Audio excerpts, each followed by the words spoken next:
দেশের উত্তর ও দক্ষিণাঞ্চলে জেঁকে বসেছে শীত। এ নিয়ে বিস্তারিত জানাতে রাজশাহী নগরীর আমচত্বর এলাকায় আছেন সহকর্মী শাহিন আলম এবং খুলনার ৭ নম্বর ঘাটে আছেন বেল্লাল হোসেন সজল। প্রথমেই যাচ্ছি শাহিনের কাছে। রাতের অন্ধকার কাটিয়ে দিনের আলো এখন অনেকটাই স্পষ্ট, তবে অন্যান্য দিনের তুলনায় প্রকৃতিতে আজকে কুয়াশার আধিক্য কিছুটা কম, তবে রয়েছে হিমেল বাতাস, এই জন্য কিন্তু শীত অনেক বেশি অনুভূত হচ্ছে।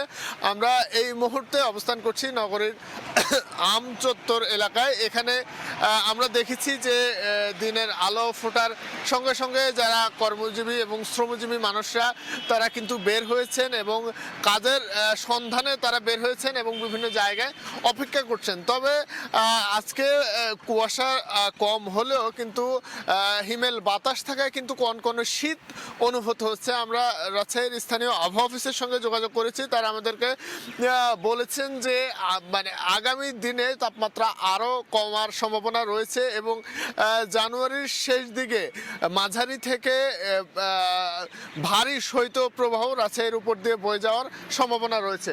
তবে যদি বলা যায় যে এই শীতে বেশি ভোগান্তি বা বেশি বিপাকে আছেন যারা শ্রমজীবী মানুষ রয়েছেন, তারা আমরা দেখেছি যে অনেক বেলা অবধি পর্যন্ত তারা বিভিন্ন জায়গায় অলস সময় পার করতে আমরা দেখেছি। এবং পাশাপাশি এই ঠান্ডায় কিন্তু বিভিন্ন মেডিকেল বা রাজশাহী মেডিকেল কলেজ হাসপাতালে ঠান্ডাজনিত রোগীর সংখ্যা বেড়েছে। রাজশাহী মেডিকেল কলেজ হাসপাতাল কর্তৃপক্ষের সাথে আমরা যোগাযোগ করেছি, তারা জানিয়েছেন যে বিশেষ করে যারা শিশু এবং বৃদ্ধরা রয়েছেন তারা কিন্তু ঠান্ডাজনিত নানান রোগে আক্রান্ত হচ্ছেন। ডাক্তাররা এই সময় পরামর্শ দেন যে খুব শীতের এই সময়টিতে সচেতন থাকার পরামর্শ তারা আমাদেরকে বলেন। তো যদি বলি যে রাজশাহী দেশের অন্যান্য জেলার তুলনায় বরাবরই এই জেলায় শীত বেশি পড়ে বা শীত বেশি অনুভূত হয়।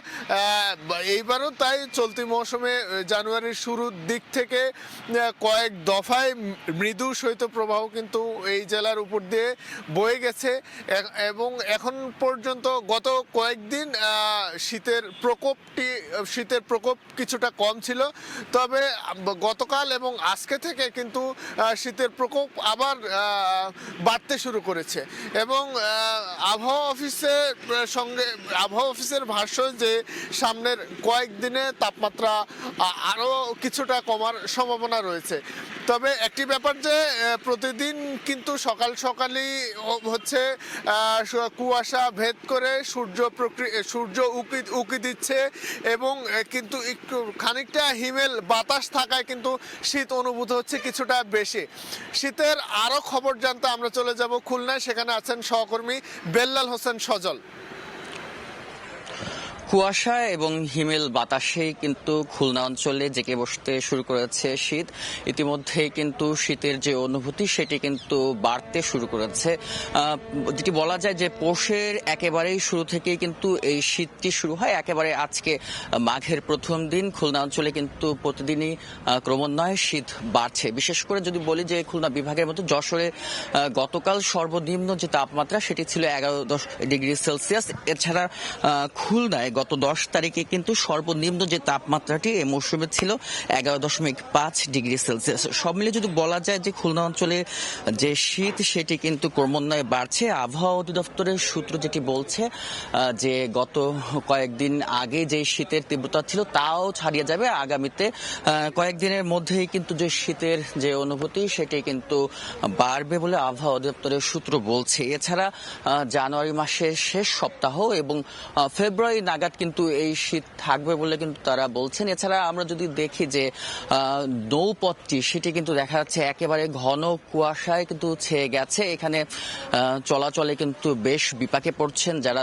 নৌপথ পারাপার হচ্ছেন তারা। এছাড়া আমরা দেখছি যে বিশেষ করে যে শীতে সব থেকে বেশি কষ্টে থাকেন কিন্তু ছিন্নমূল মানুষেরা।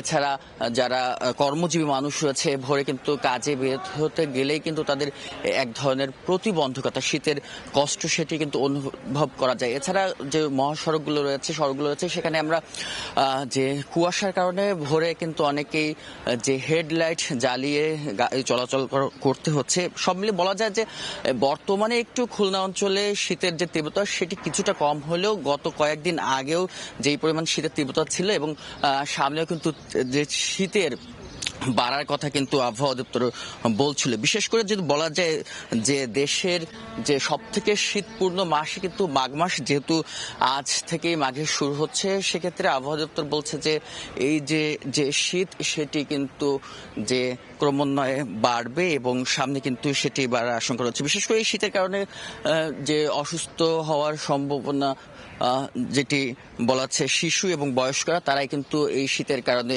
বেশি অসুস্থ হয়ে থাকেন। বিশেষ করে আমরা এখন এই মুহূর্তে দেখতে পাচ্ছি যে খুলনা অঞ্চলের যে সুন্দরবন, সেই সুন্দরবনে যাওয়ার জন্য কিন্তু এই যে বিআইডব্লিউটি ঘাট এলাকায়, সেখানে যারা দর্শনার্থী রয়েছেন তাদেরও কিন্তু একটা উপচে পড়া ভিড় রয়েছে। পাশাপাশি যারা নৌপথে চলাচল করে তারা কিন্তু এই সকালবেলা শীতের কারণে যানবাহন পান না বলেও কিন্তু তারা যে সমস্যাটি সেটিও কিন্তু তুলে ধরেছেন।